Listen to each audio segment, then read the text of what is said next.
have I got 41 players in the first place? And how am I supposed to decrease that and keep the harmony? And that's one of the key things as well. Keep that harmony, because if me and you are teammates and we're very close, you're in the bomb squad and I'm over training. I'm like, well, I'm going to feel a bit of a way. So he just needs to make sure he's keeping that harmony within the squad. But 41 players is a bit of a joke.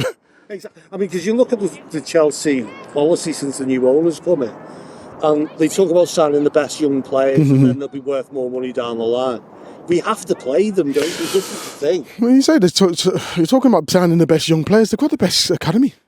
Between them and Man City, who's better? Who's got a better academy? No one in the country's got a better academy. So surely they should have that best talent there. And when you look up and down the actual the leagues, you see ex-Chelsea players in there. You go to AC Milan, you got an ex-Chelsea player there. You go to Roma, you got an ex-Chelsea player there. So they're actually producing them. Why do they keep having to buy them? That's my only thought process on that. You've got some of the best players.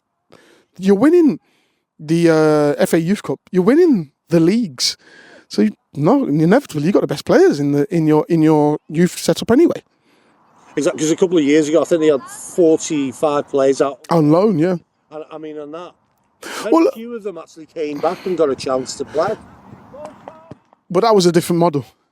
That was a different model. So they were actually bringing a lot of them in very young, playing them, send them out on loan, and then obviously getting a fee for them. Because when you look at Dominic Solanke, who's gone to Spurs, was one of them. He went out on loan, went to different places, got sold to Liverpool, and then got sold on again. Now he's a Tottenham player. So you've got all these players that their model was a little bit different back then. No one can tell me what their model is right now. Exactly. No, is that the difficulty for young lads when they break in? They come through, and then all of a sudden, the club have bought someone at a £50 million price. Is the pressure on the club then to play? The pressure will always be on the club to play the player that they've the pressure will always be on the manager to play the player that they've just bought for a substantial amount.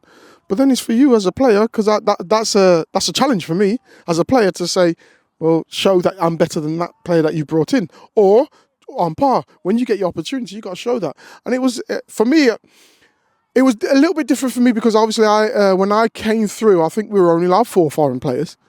And I came through at a club that needed to bring young players through. And we were renowned for that. We had Julian Joachim, Neil Lewis, all these players that come through. So I had already seen that pathway.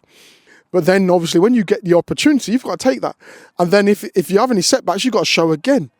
And this is part and parcel of football. This is part and parcel of life.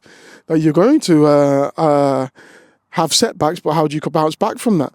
One thing as well, Arsene Wenger said, as a young player, you're not just going to have a consistent season, 30 plus games. You're going to have ups and downs. You've got to be able to work with that as well. Exactly. I mean, that's and patience, I think, is a key. Yeah, 100%. Yeah, 100%. Again, and you know what they're capable of as well, so you've got to be patient with them.